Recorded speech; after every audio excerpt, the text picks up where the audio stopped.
we do have this idea in the West that we kind of have to be put together, that you cry, but there's a time to cry. And then, you have this like cutoff line.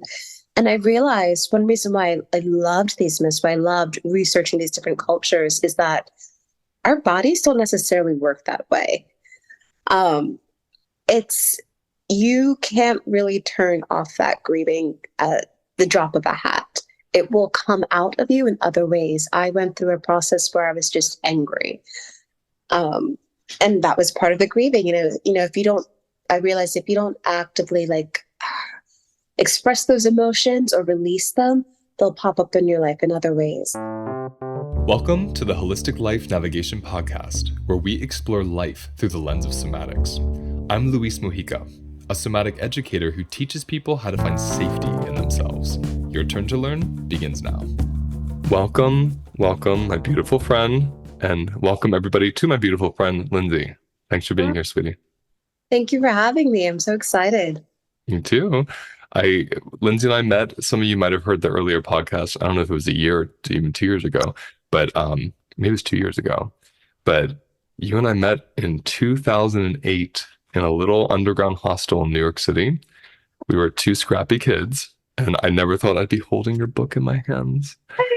It's so cool. So I guess let's start by just introducing yourself to the audience. Tell us how you want us to know you. I'm still figuring that out. My name is Lindsay, honestly. My name is Lindsay Christine. I am an author and an entrepreneur, where I also have a website where I write about sustainability.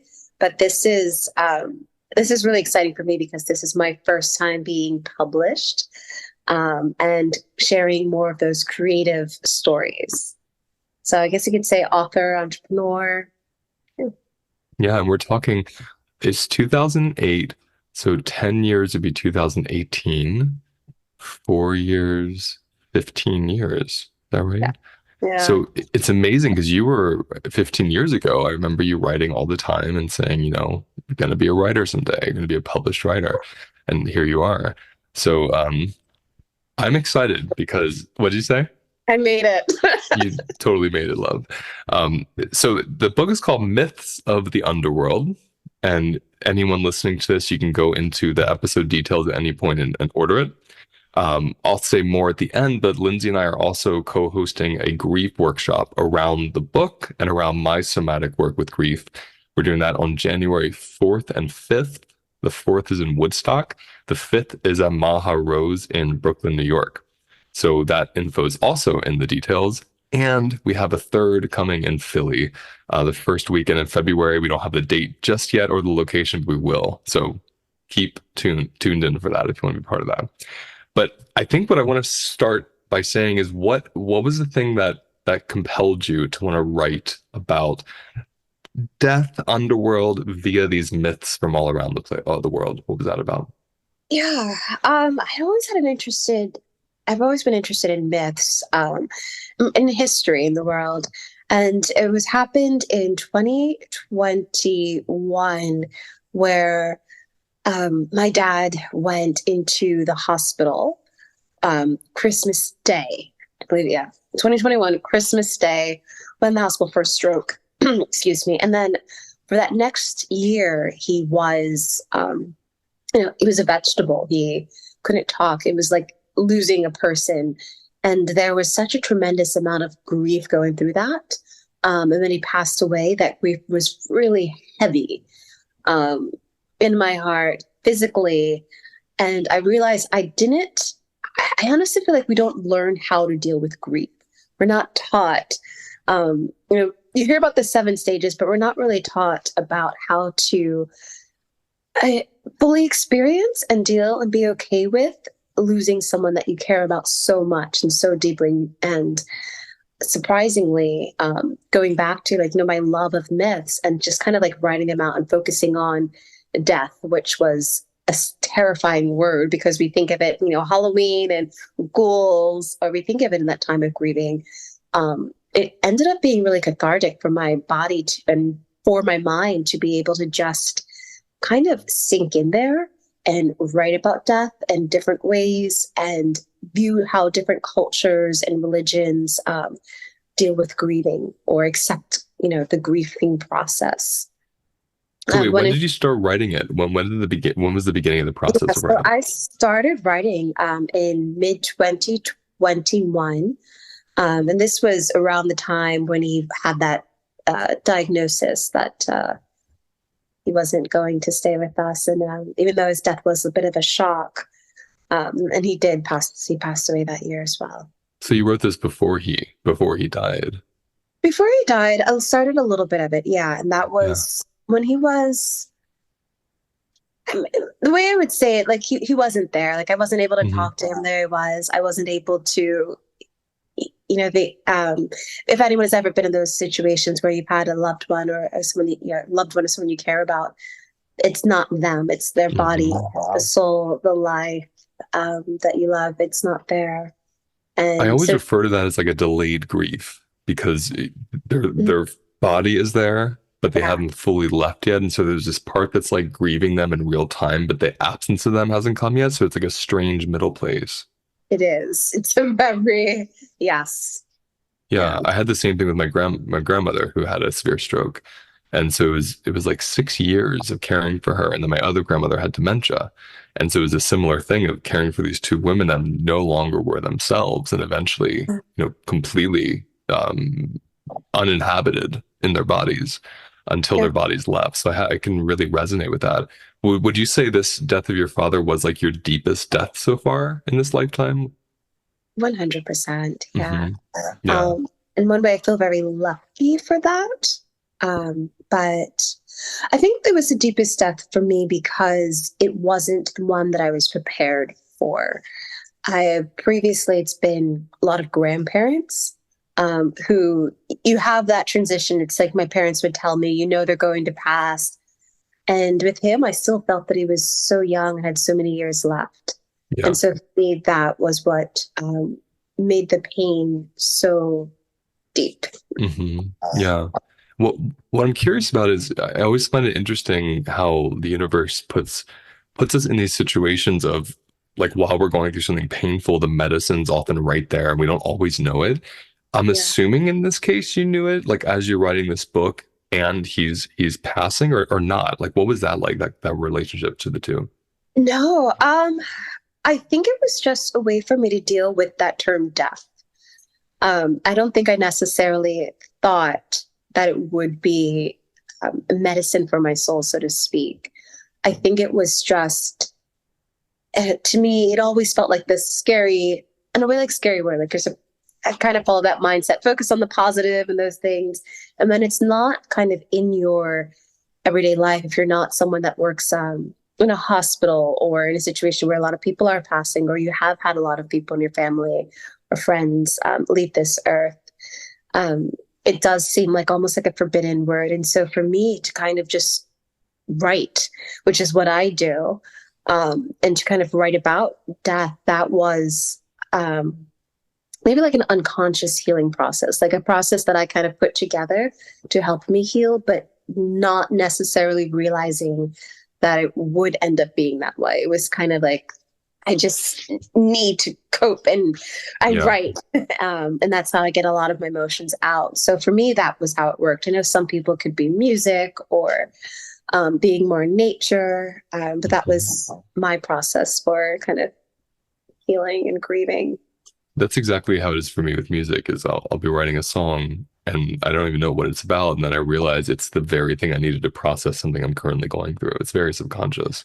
I, but when did it become conscious? Like when was the moment where a particular myth or the completion or something happened? You're like, whoa, this is actually holding me in this taboo place of dealing with this stuff. After the funeral, So tell me about um, that. What happened there? that is because the funeral process, again, first time I've had someone so close to me pass away, and it was being a part of that procession. And it is a procession. The funeral was very difficult for me because it's, for me, you have to really kind of pull yourself together, I should say, in that grieving process and get everything done, go to the meetings and kind of talk about that. And I realized that when I just felt like I didn't have enough in me to give with people coming or responsibilities, and I just need to be by myself, I would kind of go back to these stories. And that's when I realized that there was something here that was just really healing for me. And a big part of it, I would say, I kind of started writing more so around that time. I think before it was a lot of research, just researching different cultures, researching different religions, and kind of trying to like find out how they deal with that word death, and kind of like writing from there a little bit. So two things come up for me. One is, I forget how you said it just now, but I heard the term unfolding, meaning you had to be like presentable in the world while you were grieving. And I think this is a Western flaw, if I'm going to use the word flaw, when it comes to death, is we try to be presentable. And I think you said put together. That's how you said it. Yeah. When we're grieving, yet I'm visualizing you unfolding when you're at home alone with these myths. Like you had this place to unfold and be messy and be vulnerable and tender in.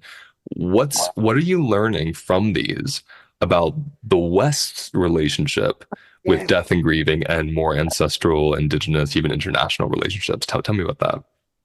Yeah, I learned so much. And I think a big part of it is that we do have this idea in the West that we kind of have to be put together, that you cry, but there's a time to cry. And then, you have this like cutoff line. And I realized one reason why I loved these myths, why I loved researching these different cultures, is that our bodies don't necessarily work that way. Um, it's, you can't really turn off that grieving at the drop of a hat. It will come out of you in other ways. I went through a process where I was just angry. And that was part of the grieving. If you don't, I realized if you don't actively like express those emotions or release them, they'll pop up in your life in other ways. And the difference between some Eastern and Western cultures, I've realized, is that there is that business side to it to kind of like finalize all those dealings, and it comes so quickly. And then other like indigenous cultures, one myth I didn't put in here, but I had a lovely conversation with a neighbor, and she was telling me that in Judaism, they actually have a year-long grieving process. So you have this idea that it's going to take a while for you to grieve, and they have different like they kind of go through 7 stages of grief. And it's not just a week to get your life back together or take off work. It's like, no, Yes. you'll still have this residual pain. It might pop up in other ways. You might have that one day where it's hard to get out of bed. You're grieving someone leaving. And I just one thing, I want to reflect something you just said that was important. You said, I learned the body doesn't work with grief that way. You can't yeah, turn it off. If you try, it comes out in a different way. yeah, I just think it's important for people to hear, because we think we can shut it down and be presentable, but the body is expressing it in some other way, whether it's addiction or inability to sleep or oversleep or physical body pain. And I wonder, like, how did your body express what was unexpressed, what was being repressed? What would that feel like for you? I think the one thing that I said earlier was the anger. I realized that I was just not as patient, and things were making me so angry. And I had to stop and say, why am I so upset about this? And kind of go back to really what I was feeling, what was going on. There were also days where it just felt hard. Like I would kind of wake up and not want to get out of bed or feel really sad. And again, it's like, I think in this Western culture, if it's been a month, they're kind of supposed to be back to your regular life again. I'm like, why am I still feeling this way? And I'm like, it's been 2 months. I'm still going through this. So there were 2 ways that I definitely noticed. And another thing is kind of going back in the home of my mom, my dad. That was something really hard that I felt in my chest, just very clenching. My mom still lives there, so it's always a pleasure to go back and make new memories. But the first few times, just physically, I could feel like that clenching feeling, because you almost think that someone should, if you know that someone's going to be in that space, that physical space, and they're not there, that is, that was hard for me. Mm-hmm. I felt like my body didn't want to physically be there, kind of wanted that flight Yep. feeling kind of took on. Yeah, that's part of part of what we're going to work on in the workshop is I'm going to teach people about what the body wants to do in response to that overwhelm that comes from all this charge and energy in your body from the grief, like you're saying, with the flight, like not even wanting to be there.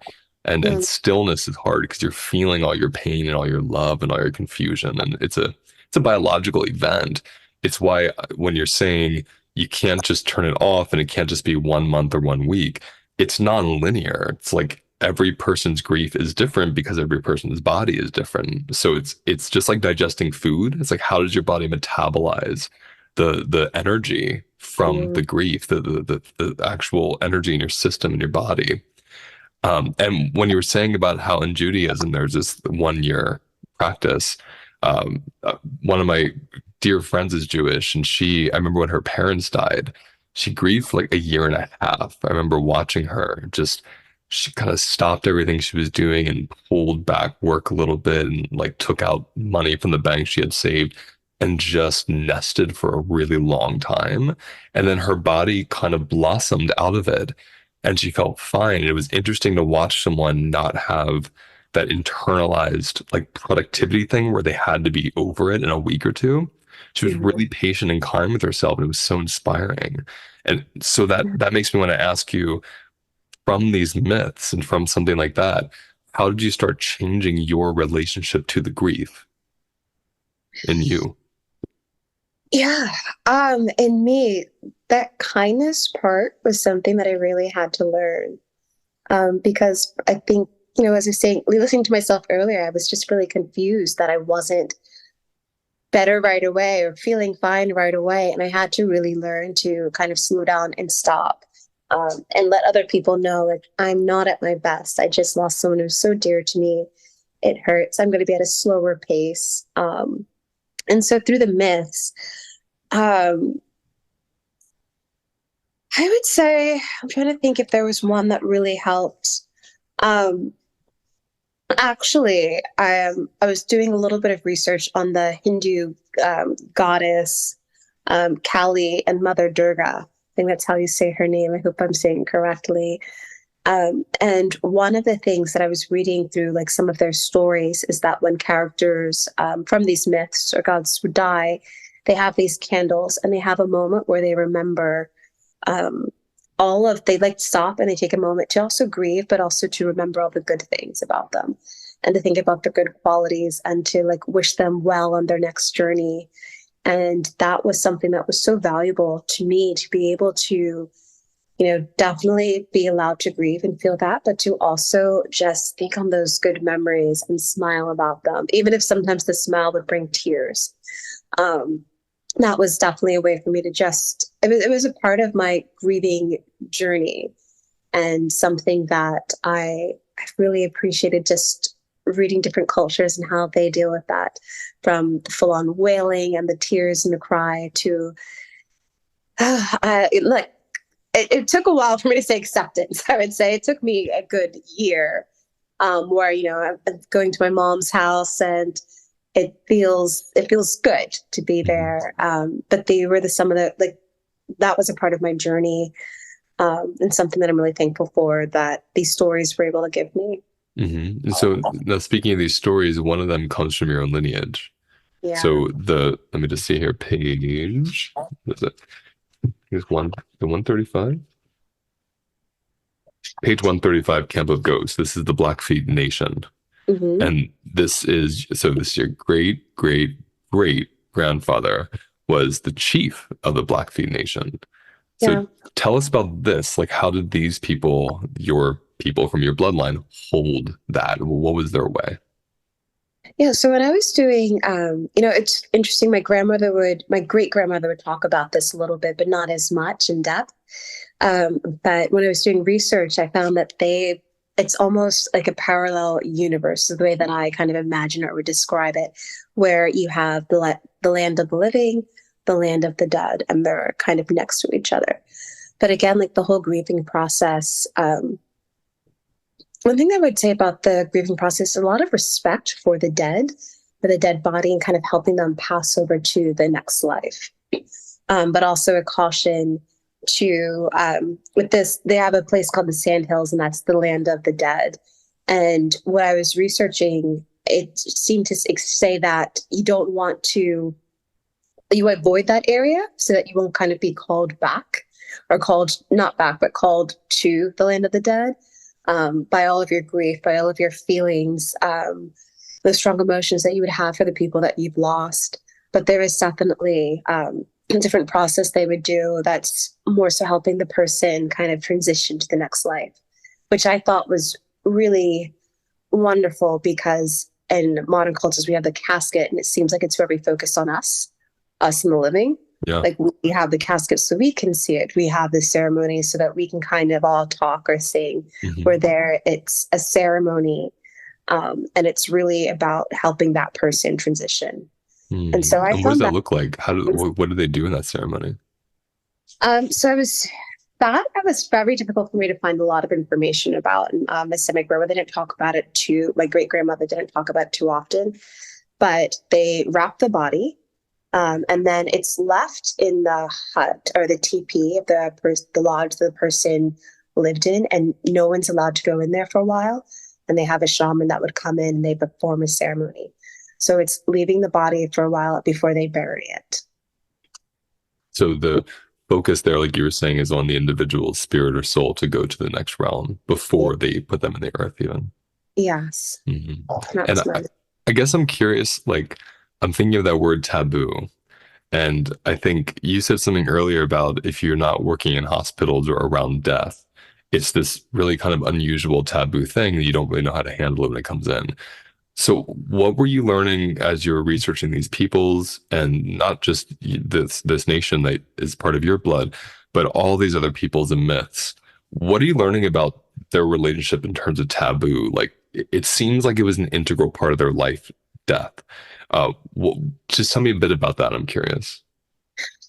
It seemed that, and I don't know if this is correct, but I wonder if some of these like indigenous cultures, if they spoke about death a lot more than we do, or if, I think a lot of times when we talk about death, like I said, it's kind of like Halloween and kind of the skeletons and the ghouls.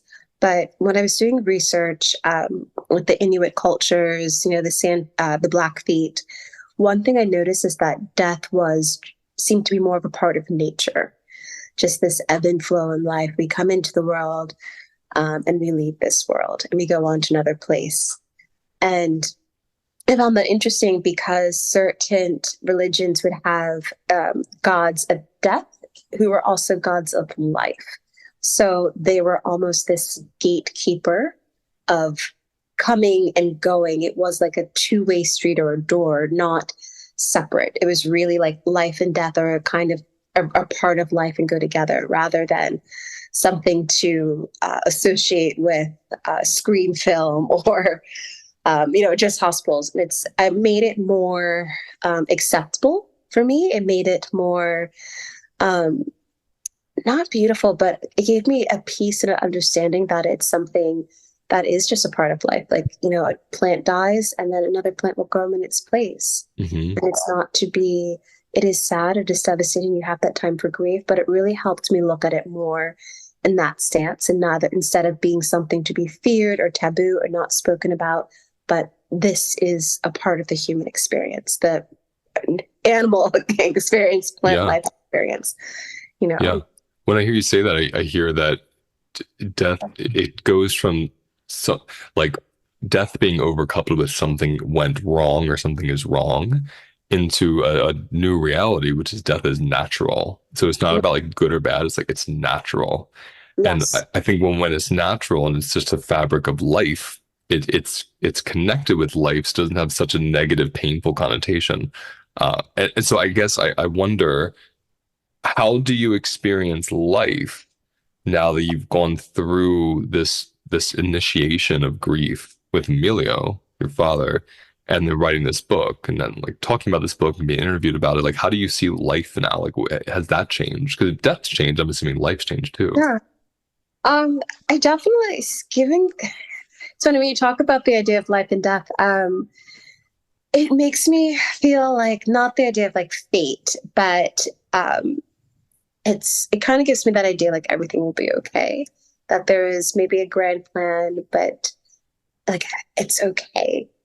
like that's the only way that I can describe it. I lived in Thailand for a while, and there was a phrase, and it was sabai sabai, and don't know if there's a direct translation, but it is that like everything's going to be all right, and Hmm. that's how it kind of makes me think about life as well. If we have this intricate, perfect balance of life and death on this planet that has just kind of gone on for thousands and millions of years, the things that I worry about in my everyday life, it will be okay. And it also gives me, as cliched as is, a deeper appreciation of life because I realize it is short Hmm. and we don't know when it will happen. But most of all, I feel a little bit more peaceful. Hmm. Yeah, I find that when you said it's all just okay, it's going to be okay. Mm, My best friend who edits this, his name's Fredo. We'll talk about things that are really taboo or things that are really controversial, and he'll always say, "But it's just part of nature. Like even like some horrible thing humans are doing to each other, like it's natural." And we use that word a lot, not in the context of good or bad, but like it just is. Like that's yeah, what it is. And so when I hear acceptance, what I hear is no longer arguing with reality. And reality is death as much as it is life. So in a way, the preparedness, I'm assuming, comes from kind of reinventing your culture by reinventing how you relate to death and life, seeing them both equally natural. So then when it comes, it's not this thing. I mean, you're going to have grief, but it's not this thing that you're trying to shut down as it's wrong or bad or gross or scary. And then I think the grief for me is because of the loss of the person and not that, like I've mentioned before, I was angry. And I think that was before I kind of had that acceptance or understanding about like life and death being a part of nature. Um, this sounds very odd coming to my mouth that I did not understand that because it's Yeah, guaranteed. But I think that relieved some of that tension and that anger and allowed me to kind of grieve and to accept and move past it. absolutely. I love that. What was the process of writing itself since this is your first published book? Like what was that easy, difficult? Like tell me about any rituals you had to come up with to do that. Um, Honestly, I would say it was fairly easy um, because it was my escape. It was my midnight, late at night escape. And also, when I write during the day, it's more factual, and this is fiction. So, this was a chance to be more creative. But the biggest process that I found most difficult was the finding information about different cultures, and particularly fables and myths that are so old. We don't really have a lot of data on that, or there's not as much information.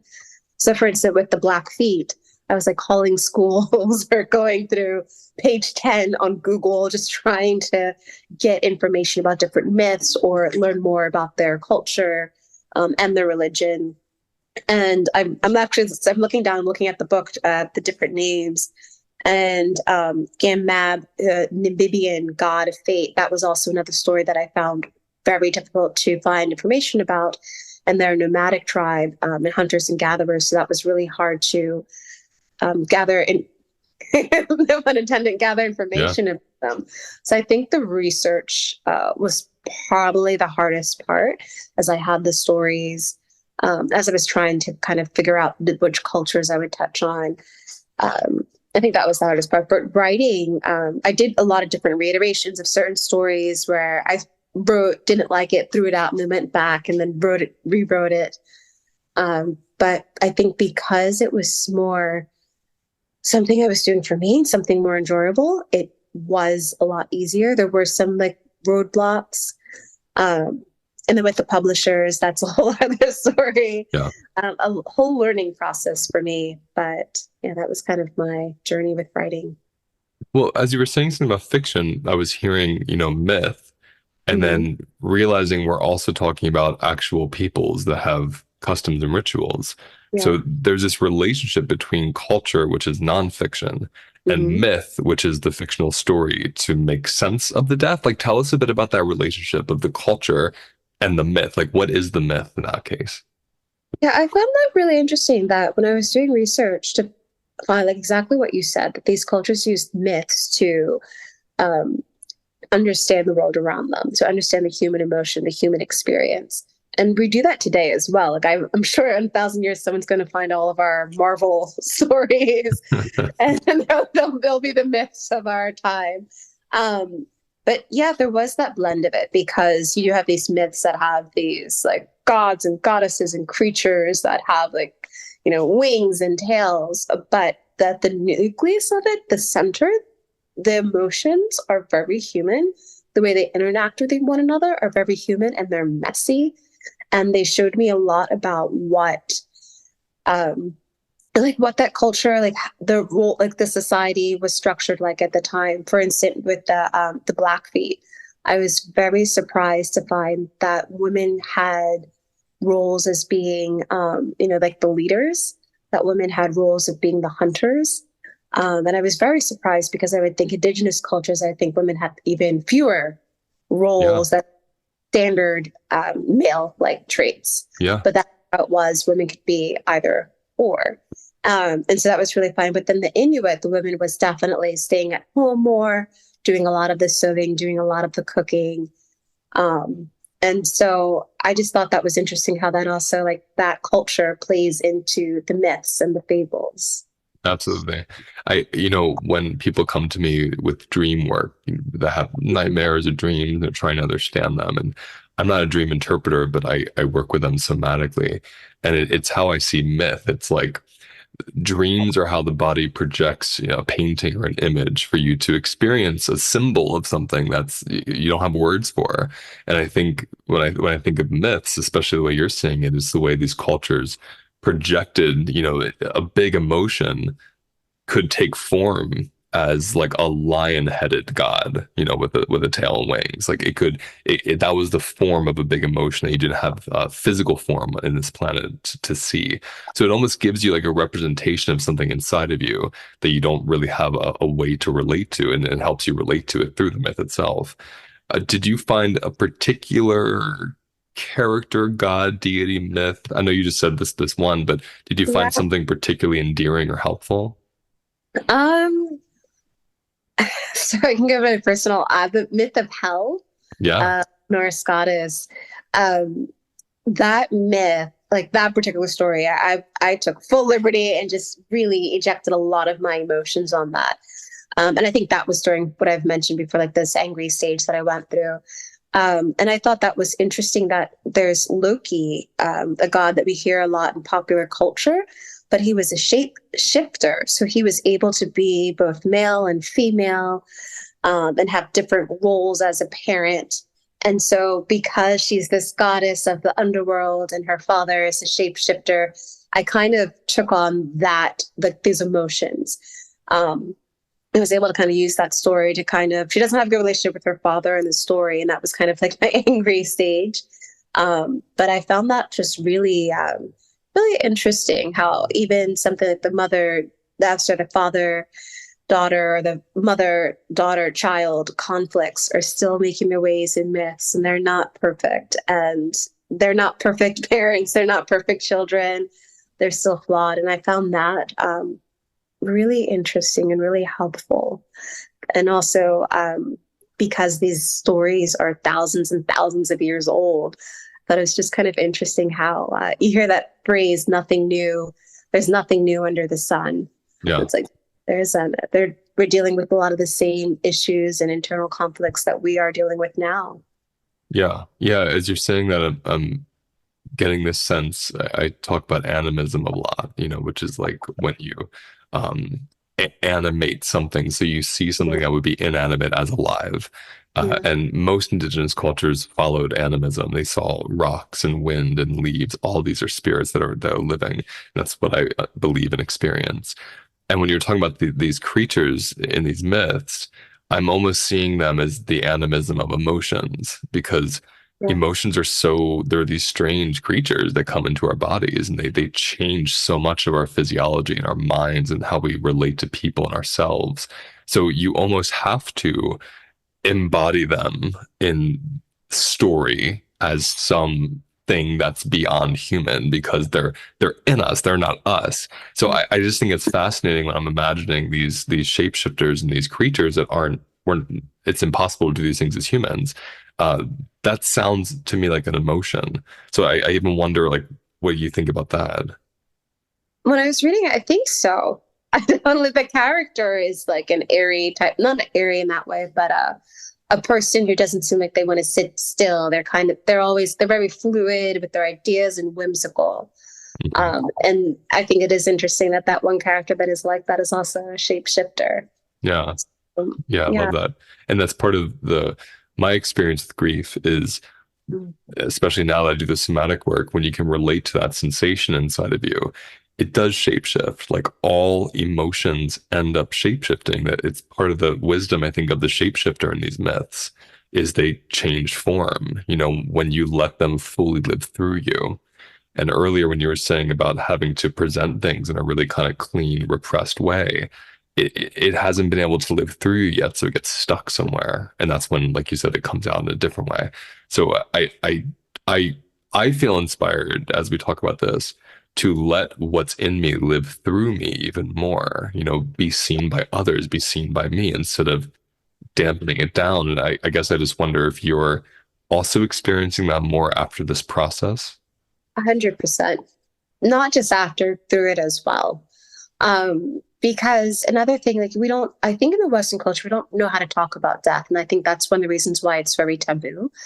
Um, I, it's like when we say, hi, how are you? I would just say, oh, hi, I'm doing well. It's not, someone in my family died, or it's like, oh, I'm sorry. And the conversation ends. Um, we don't really have those moments to just like be vulnerable and break down. If I were to like break down on a day and cry, it kind of looked as weird. But one day I did. And someone who kind of knew me saw me and kind of came up to me and we got in a conversation. And I realized that sometimes, yes, I can't keep it together. We can't.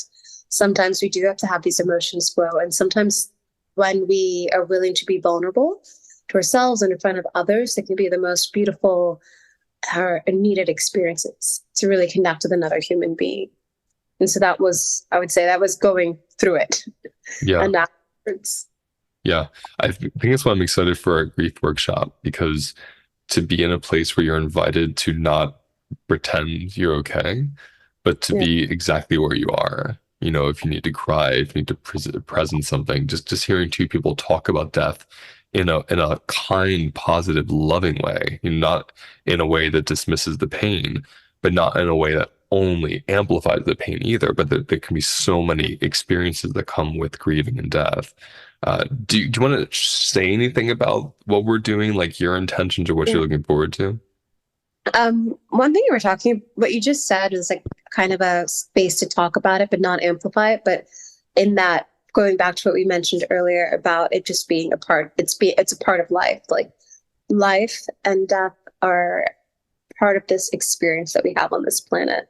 And that is my hope that people can come and feel that it is safe, that they can learn some of the things that I've learned writing and over, my past, 2 almost 3 year experience of just releasing the emotions and accepting. Yeah. Yeah. Well, those of you listening, check out the links in the episode details for Lindsay's book, Myths of the Underworld. And for our dates, like I said, we're going to do January 4th at Euphoria Yoga in Woodstock, New York, January 5th at Maha Rose in Brooklyn. And then I think it's either February 4th or 5th, we're trying to get, we're just locking down a date right now in a studio in Philly. So we're going to have 3 of these. All the info will be in the details of the episode and the links there. And yeah, I mean, the two, Maha Rose and Euphoria, as of now, they're halfway sold. So they're going to be sold out in the next week or two. So if you're listening to this and you're nearby, like jump on it and get it so you can meet us, meet Lindsay. You can buy her book. Maybe she'll sign it if you bring copies. And we'll be able to go into this together. And it's something I've been wanting to offer for a while. And so when you told me about your book and your experience with Emilio and your own grief, I thought, what a great excuse to come together and promote your book and teach people these myths and also have me teach them the somatics of grief relating. So I'm excited for it. And I'm just excited and thrilled that all these years later, we find this way to kind of like weave what we do together and then share it with people. We fulfilled what we said we were going to do. I'm an author, and you do. I think is it therapy? No, What? what you said you were going to do all those years before. I don't even know what I called it. Let's just call it service. It was service. It was definitely helping people. So Yeah. Because by the time I met you, I had just dropped out of school for psychology, but I knew I still wanted to serve. I just didn't know how yet. So we're doing it. It's really beautiful. Is there anything else you want anyone to know about your book before we hop off? No. There's myths from all over the world, and it was an honor to dipping my toes into different cultures. And so anyone who is Hindu, who's from the Blackfeet Nation, or Japanese, or any of these cultures that I've covered, I hope that they honor you and that you'll enjoy them. And even if you aren't, I hope you also enjoy them. Beautiful. Thank you, my friend. Thanks. That's the end of today's episode. Now let's take a moment to notice where we feel the episode in our bodies. Close your eyes. Take a breath. And let whatever wants to come up, come up. And remember, those sensations hold the wisdom that we're looking for. If you want to go deeper, visit holisticlifenavigation.com.